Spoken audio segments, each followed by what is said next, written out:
Hey guys, it's been a while since I've been on here making a video. Multiple reasons. One, I've been really sick. I mean, like not really, really sick, but kind of like I don't know, I had gotten strep throat, and ever since then, I haven't really been up to par. I haven't been faithfully at school. I haven't had my energy level. My routines and patterns have been kind of thrown off a little bit. And so I'm just now feeling better and more like myself. And it's so funny that I listened to a message today. I mean, I've listened to about four. Each one of them, I don't know, they kind of went together. I just finished watching one by Michael Todd.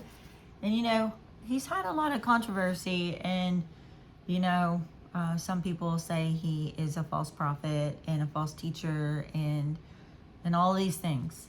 But in all honesty, the word that he speaks is scripture based. The things that he said is definitely unconventional, not like most pastors at all. Like, he is radical. He is totally, I don't know. He's not what the church is used to, that's for sure. But I really think that his message, when listening to it, if you can like dive to the I don't know, the original conventions or the way you've always known things to be, like in religion, his message is really life altering, actually. And I just choose to listen to different people. I mean, guys, you can learn from everyone. Doesn't matter who they are. I mean, in all honesty, I work in an alternative school, and for real, I learn from those kids every day. They're kids, and they're troubled kids, and they have a lot of issues, but they also speak a lot of truths, and they help me see things in me that perhaps I need to change. Either the way I think about things, the way I look at things, how I respond. I don't know. But when you come with an open mind and you listen to people and you know people that aren't normally maybe the people that you do hang with or listen to, then it makes your mind be more open-minded, I guess. And someone I heard say, I follow people that I wouldn't normally follow on Facebook. I follow people that I'm in opposition to because it causes my mind to be challenged with understanding and knowing the other side. And I think that is like really cool. And I thought, I'm going to do that just so that I can learn. Guys, not everybody's like you. They're not going to be like you. They don't, but yet you've got to coexist in a world with these people without condemnation, without shame, without judgment. So we really just need to learn to walk in the shoes of others so that we can lovingly show them Jesus. I think that's the answer, is not to make them feel, I don't know, people want to feel heard. They want to be listened to. They might be doing wrong. They might be wrong, but we're not the judge. Our love and our speak truth in love will get them to listen far more than judgment and criticalness and things like that. So anyway, I don't know, that's a tangent I got off to. The message is called Patterns That Prophesy. Michael Todd, and this is in a series, and he also wrote a book called Damaged But Not Destroyed, because he's done some things that truly there's been a lot of word out there.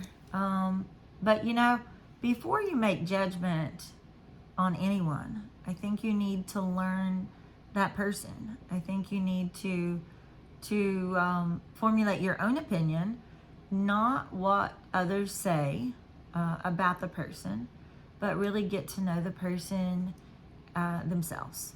And that's kind of like Jesus. You have to get to know Jesus, not Jesus people, Christians, but Jesus himself.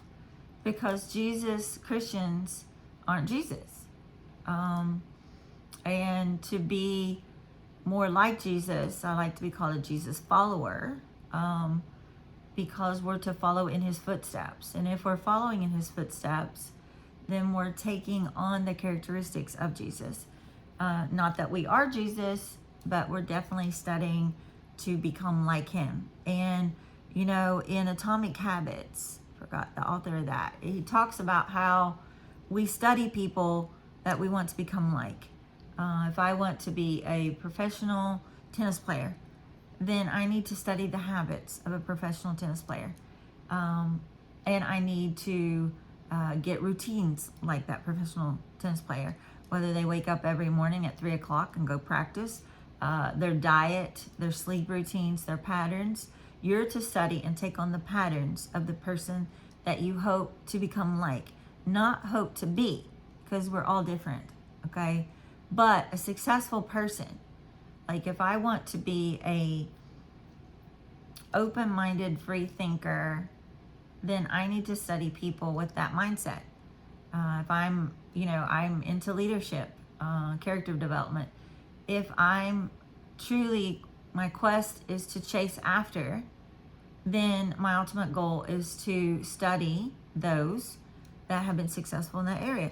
And the greatest successful person you can study is Jesus.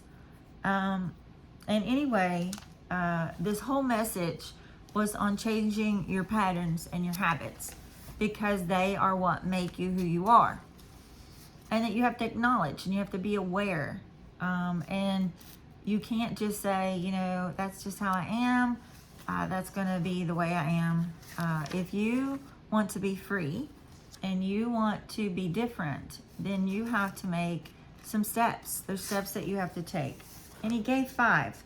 And he gave a little chart about what you need to is pattern, product, promise. And he gave 3 examples. Like, for example, no sleep.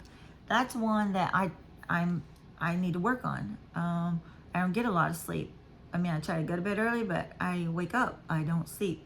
And so the product of no rest and no sleep is anxiety, tired, sick, your memory loss. Those are the products that come from no sleep. Well, the promise, if you can get a hold of your sleep pattern, is peace. Rest gives you peace. And he said, write down 5 things. So I challenge you today with 5 things, 5 patterns that you have that you want to break. And he said, if you can't think of the patterns, think of the products in your life. Like, oh, I'm tired all the time, or I'm gaining weight, or I worry. So those are the products. So list the products, and that will help you know what your patterns are. And you got to take these all to Jesus so that he can alter and give you the strength and power to change. But you cannot change anything that you do not have an awareness of. And so he spoke about that and how you need to be aware. You need to go to God in prayer. You can't just ask God to pray things away, guys. Or sorry, not supposed to say guys. You just can't do that. It takes obedience. It takes action. It takes action steps on your part. If you have an anger issue and you just say, oh Lord, help me with my anger. All right, he's not going to do that. It takes you making changes in your life. He will help you make those changes as you seek his guidance, okay? As you seek and get in tune with the Holy Spirit. But he's not just going to magically change your messed up patterns. This is something you have to take action steps to. You have to say, I got an anger problem. Okay, so what am I going to do to help change these things? What am I going to implement in my life? What guardrails am I going to put in my life? What am I going to tell myself no to when it comes to these problems. And so you have to, you can't just go to God and hide and pray and expect it to go away. That is not how God works. He's not a genie in the bottle. He gave you the mind. He gave you the hands. He gave you the heart. He gave you all the things you need, the tools, the mindset to do some things yourself. And so he gave 5 things, and it says, take the pattern. So it's like, acknowledge your pattern. Okay. Own it. Don't be ashamed of it. It is what it is. Okay. And I have that saying, and some people don't like it, but it is what it is. But it doesn't have to stay that way. That's up to you. Okay. The next thing is you got to break the pattern. You have to decide. You have to decide. I'm going to break this pattern.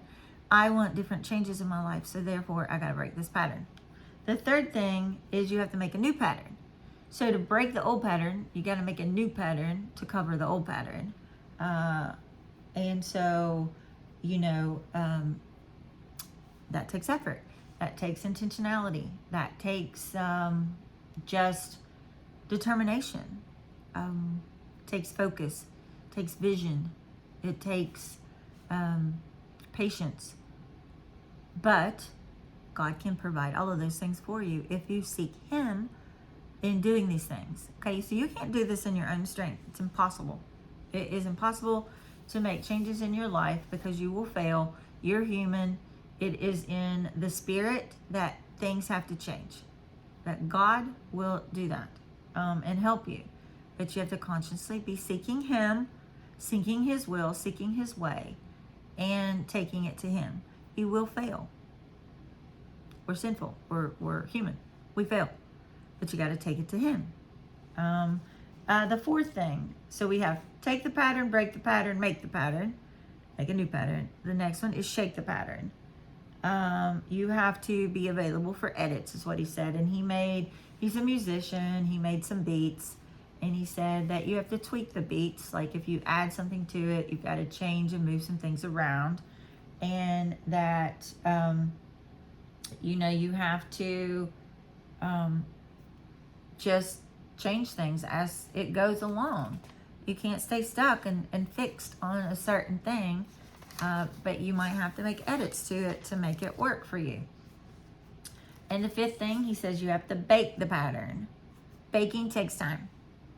You can't stick brownies in the oven that are doughy and gooey and expect you to eat them in 1 minute. Things take time to bake. So to set a pattern, I think it's like, I don't know, I forgot, 19 days, maybe it's 30, I don't remember. But the point is, it takes an intentional, daily, set thing for so many days to create a new pattern, a new habit, new routine. You can't give up, okay? If you truly want change, if you truly want to be different, and you take it to the feet of Jesus and you're willing to do the hard work, then you can and you will. And I'm not going to butcher his message because it was so good. You need to go listen to it. I've given you the title.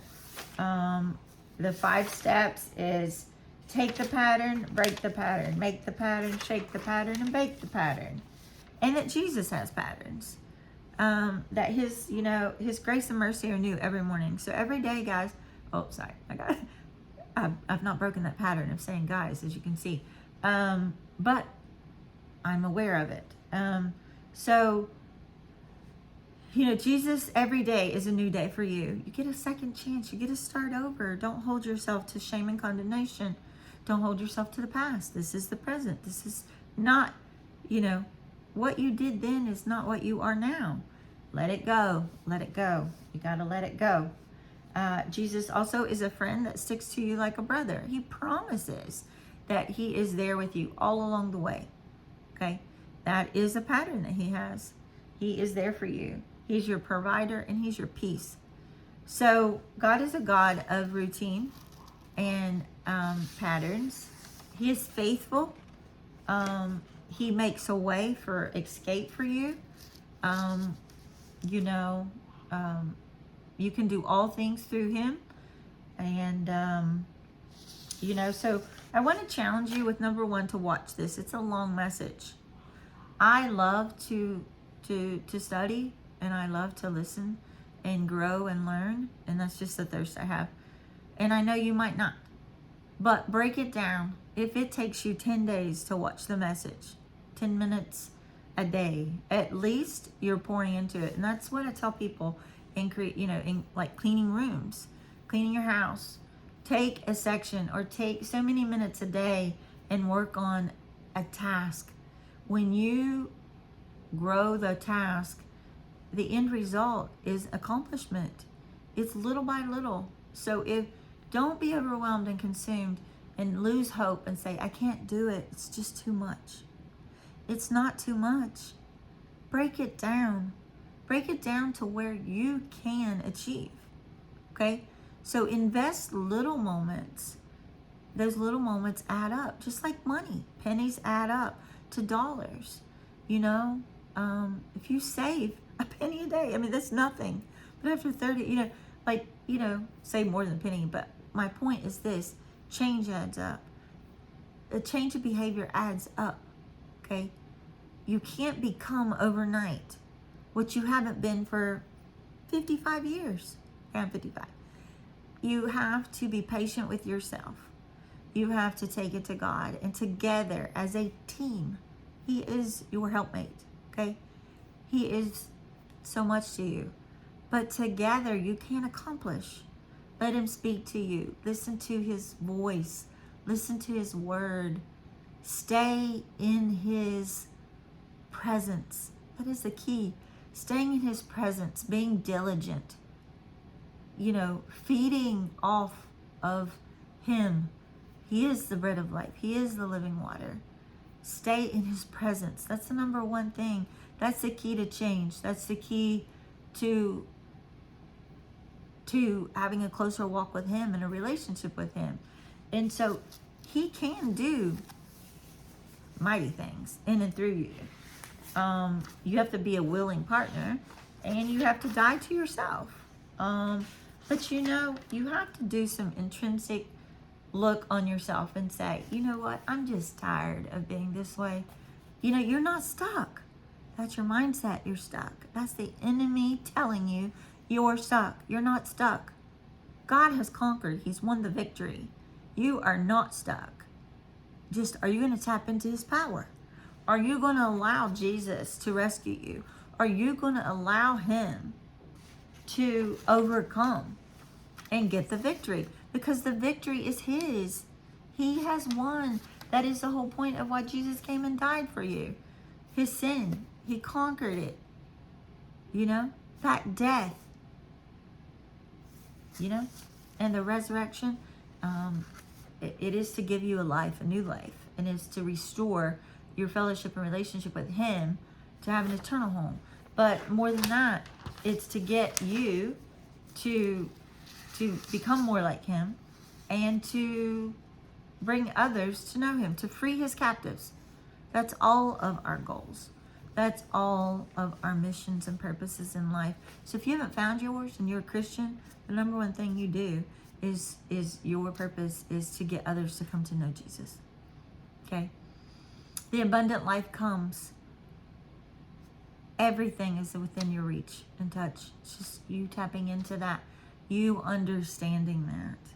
And it takes work. Okay? It's not by works that you are saved.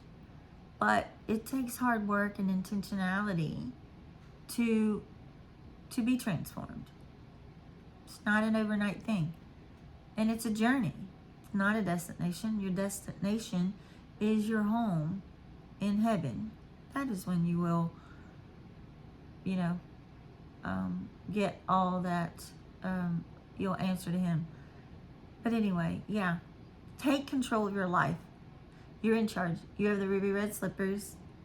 With God, you can conquer many things. He moves mountains. He makes a way where there is no way. So, start today. Start now. Reflect. Make 5 things that you are stuck to. that you're cuffed to patterns. And let Jesus help you break those patterns and make new ones. I promise you, life will be so much sweeter. You will be walking in freedom. And that is the best space to ever be. Yeah. Not that things won't come and shake your world, but they won't knock you down. Okay? You know, this past week I have rested.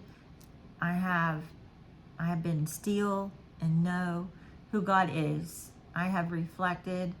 I have just been quiet, and a lot of things have happening in my life and in the life of my family. But the enemy is not going to win. Jesus has the victory, and I hold to those promises, and I will be patient, and I will walk in the truths that I know and the promises that He has given. And so I trust Him. And as you gain that trust, your faith will not be shaken. So happy Sunday. Hope you have a blessed night, and get some rest. Thanks.